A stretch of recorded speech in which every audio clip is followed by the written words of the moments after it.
Tolee, nagaa caalu nagaa waaqayyo isa jiraataa qixa gola mana safara gola gulantaa jirtan hunduma keessatti daddabalee dachaadhaan isiniif haa baay'atu. Jaallatamuuf kabajamoo obboloota koo hawwituu fi jalatti kan argamtan maatiin hawwii akkam jirtu nagaa keessanii waaqayyoof galanni guddaan haa ta'u. Ana obboleettiin keessan nagaa guddaadhaa fi hirraafaa kan ta'een qaba. Madda nagaa koof madda nagaa keessan burqaa nagaa keenya sirtee waaqayyochi baay'isnee hin gammanna.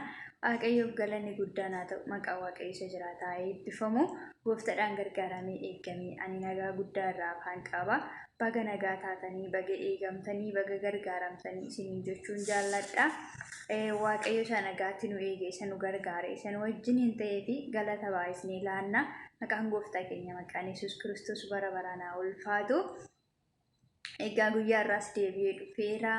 YouTube chaanaalii koo haaraa warri taatanii subscribe gochuudhaan, like gochuudhaan, comment gochuutiin na jajjabeessaa maatii koo ta'a. Waan naaf galee waanuma xixiqqoo waanuma keessa koo buleerraati isiniif kan qooda. Ayyaanni waaqayyo isiniif haa baay'atu. Hunduma keessan baay'een isin jaalladha. Isiniin kabaja iddoo guddaa isiniif qaba. Ayyaanni waaqayyo hunduma keessaniif haa baay'atu.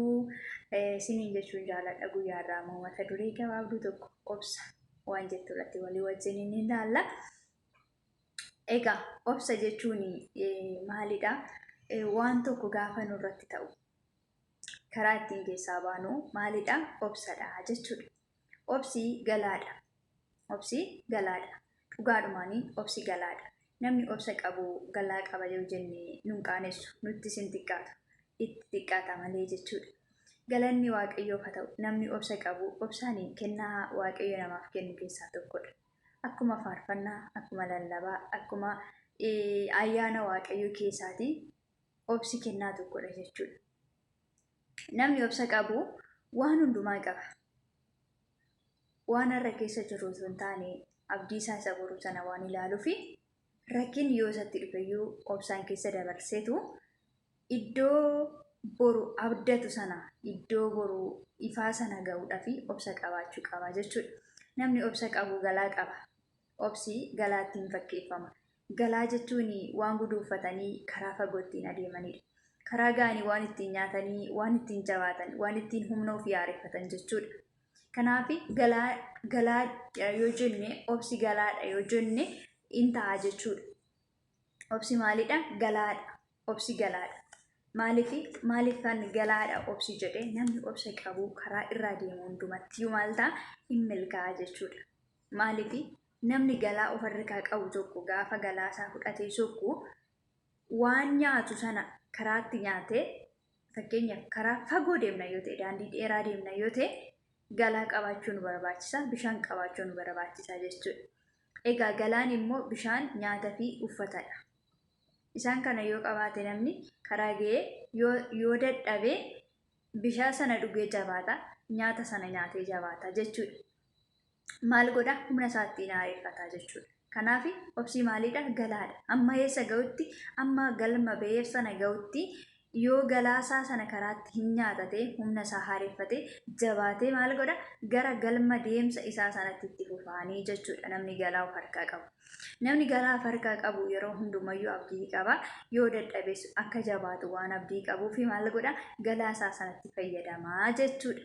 Namni obsa qabus karaa fagoo otoo deemu, karaa kaayyoo galma kakuu, karaa fagoo karaa gurguddaa otoo deemu yoo dadhabe obsa yoo qabaate garuu ittiin jabaata, ittiin of jabeessa, ittiin of lola, ittiin of jajjabeessetu maal godha? Gara galma kaayyoo isaa sanatti deema jechuudha. Gara fuulduraatti deemetu maal godhaani? Obsa sanaani iddoo abdii isaa sana, iddoo ija isaa sanaan arge, ija mul'ataatiin isa arge sana dhaqee maal godha? Faana isaatiin dhaqee dhaabbatee harka isaatiin immoo qabata jechuudha. Kanaaf obsi galaadha. Namni obsa qabu galaa qaba. Waan baay'ee keessatti namoonni danuun obsa dhabuudhaan yeroo isaan miidhaman hin argina. Gaala keessatti obsa dhabuudhaan yeroo gaalli dhalootaa diigamu hin argina.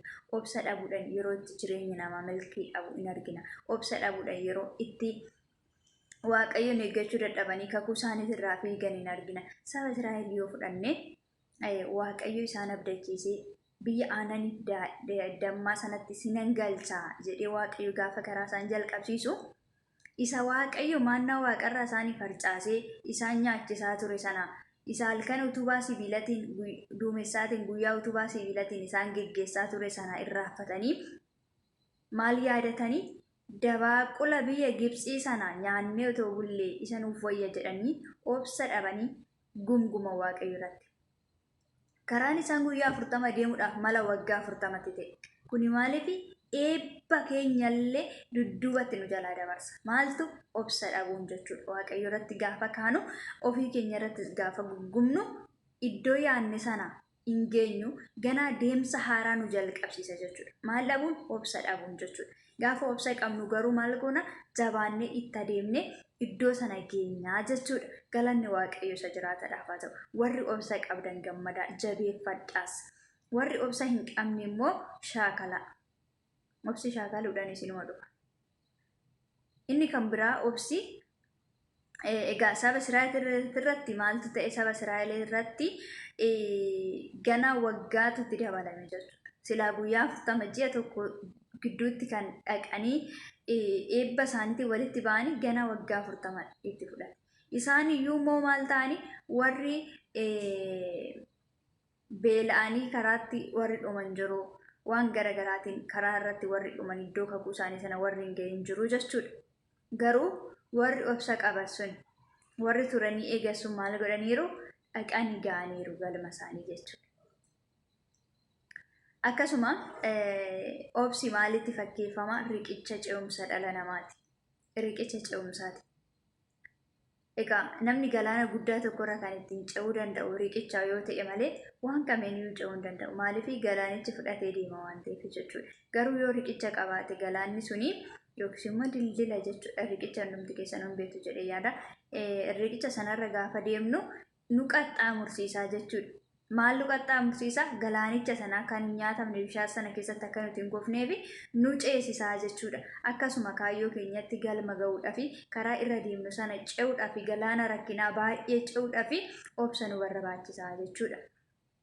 Waaqayyoof galanni guddaan haa ta'u.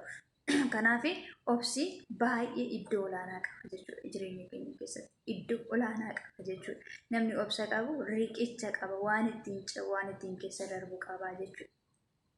Fakkeenyaaf waan tokko eeggannee jechuudha. Fakkeenyaaf nyaata iyyuu bilcheeffannee amma nuuf qabbanaa'utti nyaachuudhaaf hin muddamna yoo ta'e nu gubaa jechuudha.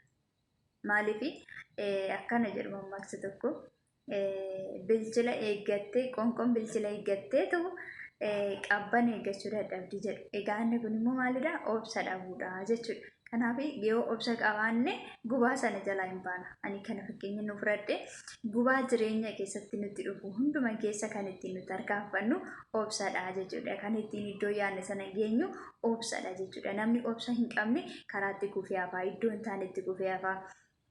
Namni obsa qabu garuuyyuu hin gahee nyaata jechuudha. Waan ija isaa gahee nyaata. Namni fakkeenyaaf qotee bulaan sanyii facaase yoo amma inni fakkeenyaaf waxabajjii facaasa yoo ta'e waxabajii facaasee hamma sadaasatti yookiis hamma muddeetitti hin ga'u jechuudha. Amma ga'u sanatti hin eeggatu yoo ta'e dhaqee otoo daraaratti yoo ciree homaa isaa bu'aa hin qabu jechuudha. Maaliif hin daraare malee ija godhatee tooyi nyaatamuuf hin geenye jechuudha sanyiin isaa sun. Garuu immoo hamma inni ga'ee ija godhatee guggugee hammamee dhaamee sanyiisaa sun ija godhatee nyaatamuu ga'utti yoo eeggate ta'e obsa nama qabudha jechuudha. Kanaaf maalidha? Obsi riqicha ce'umsa dhala namaa. Waan ittiin rakkina keessa darbinu, waan ittiin qorumsa keessa darbinu, waan ittiin kakuu keenyatti walitti baanu, waan ittiin iddoo yaadne geenyu, waan ittiin mul'ata keenya bira geenyu, waan ittiin milkoofnu obsadha jechuudha. Fakkeenyaaf barataan tokko kutaa tokko ka'ee kutaa tokko lama jedheetu lakkaa malee tokkuma jedhee 10 hin jedhu. Tokkorraa ka'ee yuunivarsiitiin galu. Tokkorraa ka'ee 5 baratee ni eebbifamu. Maaliif dirqama amma xumurutti obsuu qaba, deemuu qaba jechuudha. Kaayyoon isaa baratee nama guddaa ta'u, baratee biyya bulchuu, baratee doktora fayyaa ta'u, baratee waan gurguddaa hojjechuudhaaf yoo kaayyoo qabate maal gochuu qaba? Obsaan rakkinoota isatti dhufan sana hundumaa keessa darbuu qaba. Kaayyoo isaati waan ta'eef gatii baasuu qaba jechuudha. Kanaaf obsi riqicha ce'umsa dhala namaati. Obsi riqicha milkaa'inaati. Obsi riqicha milkaa'inaati. Fakkeenyaaf waan tokko hojjennee tokko yoo amma nuuf xumuramu akka nuuf xumuramu yoo barbaanne obsuu qabna jechuudha. Fakkeenyaaf hin obsinu yoo ta'e waan tokko jalqabnee hin obsinu yoo ta'e bakka yoo rakkinni nutti dhufe sana gidduutti otoo galma sana hin geenye rakkinni yoo nutti dhufe lolli yoo nutti dhufe waan garaagaraa nutti dhufuu danda'a biyya lafaarra jirra waan ta'eef gaafa wantoonni sun nutti dhufanii otoo milkaa'in yoo rakkinni nutti dhufe maal gochuu qabna obsuu qabna yoo obsa hin qabnu ta'e garuu maal taana hin geenyu jechuudha iddoo kaayyoo keenya sana hin milkoofnu jechuudha. Fakkeenyaaf waan tokko hojjettee itti milkaa'uudhaaf obsuu qabda sana keessatti siif milkaa'uu danda'uu dhiisuu danda'a. Yeroo lama yeroo sadi si gaafachuu danda'a. Si tursiisuu danda'a. Yeroo kee gubuu danda'a. Murii si gaafachuu danda'a. Guyyoota si gaafachuu danda'a. Sana hundumaa keessatti maal gochuutii qabna? Obsa qabaachuu qabna jechuudha. Yoo obsa hin qabaanne milkaa'inni hin jiru jechuudha. Dadhabbii baay'ee gatii kaffaltii baay'ee keessatti maaltu nu barbaachisa? Obsa nu barbaachisa jechuudha. Kanaaf obsi maalidha? Obsi milkaa'ina ce'umsa milkaa'inaati. Obsi maalidha? Ce'umsa milkaa'inaati. Karaa ittiin gara milkaa'inaatti ceenudha jechuudha. Karaa ittiin milkaa'ina bira geenyudha jechuudha. Kanaaf milkaa'ina keenya bira ga'uudhaaf maal gochuutii qabna? Obsa qabaachuu qabna jechuudha. Yoo obsa qabaanne iddoo kaayyoo keenya sana hin geenya, lafa yaadne sana hin geenya jechuudha. Kanaaf warri obsa qaban, namoonni obsa qabanii milkaa'uu danda'u jechuudha. Kaayyoo isaaniitti milkaa'uu danda'u jechuudha. Eebba isaanii bira ga'uu danda'u jechuudha. Kanaaf milkaa'insaaf illee obsi nu barbaachisa. Nagaatti jiraachuudhaaf illee obsi nu barbaachisa. Fakkeenyaaf waan nu lolu tokko waan nutti dhufu tokko hundumaa keessatti inaarra yoo ta'e ofitti taphachaa ofitti baqqaa baajjajna ofitti gaddina yoo ta'e nagaa keenya irratti miidhaa fida. Sammuu keenya irratti miidhaa fida. Naamusa jireenya irratti miidhaa fida jechuudha. Garuu yoo obsa qabaanne waan hundumaa keessatti yoo obsina ta'e immoo maal taana yeroo hundumayyuu gammachuutti jiraanna, nagaatti jiraanna jechuudha. Naamusa jireenyaallee nu horachiisa jechuudha. Garuu obsa hin qabnu yoo ta'e waan hunda aarra, waan hundumatti dhiphanna, sammuu keenyallee jireenya keenyarree qaama keenyarree gara dhukkubsachuutti fidaa jechuudha. Maaltu obsa dhabuuni jechuudha. Kanaaf waan hundumaa keessatti obsa qabaachuu qabna. Obsuu jechuun immoo waan hin dandeenye obsuu miti. Waan hin dandeenye fakkeenyaaf waan tokko liixannee fudhachuu waan dadhabneef qofa dhiisnee obsina miti. Isa nu bukkee jiru kanas utuma dandeenyu illee obsina jechuudha. Fakkeenyaaf yeroo namoonni nu arrabsan, yeroo namoonni waan nurraa hin eeggamne nuun jedhanii sababii obsa qabnuu fi sababii bakka hin dandeenya waan ta'eef waan sana ijaa baachuu hin dandeenya waan ta'eef qofa ijaa baanna miti. Waan immoo hin dandeenyeef qofa obsina miti. Maal gochuu qabna? Isa hin dandeenye sanas obsuu qabna jechuudha. Kanaaf obsi maalidha?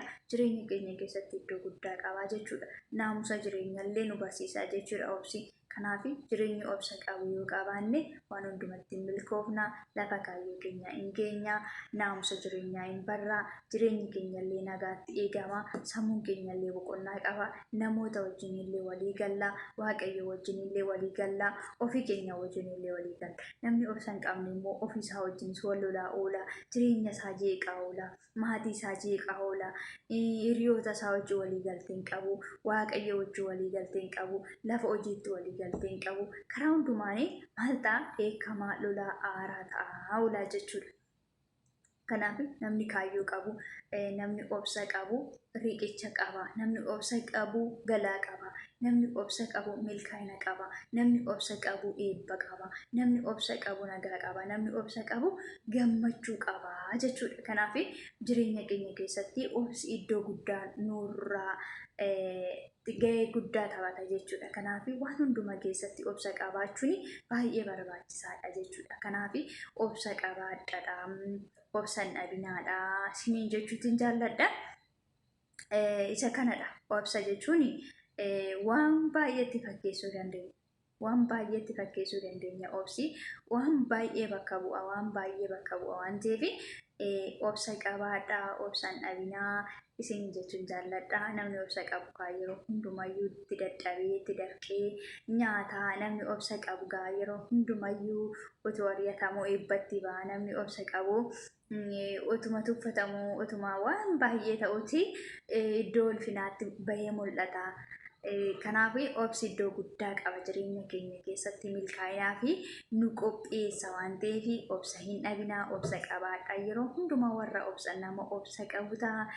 Isiniin jechuun jaalladha. Waaqayyo koo isin haa eebbisu, isinan jaalladha, isinan kabaja.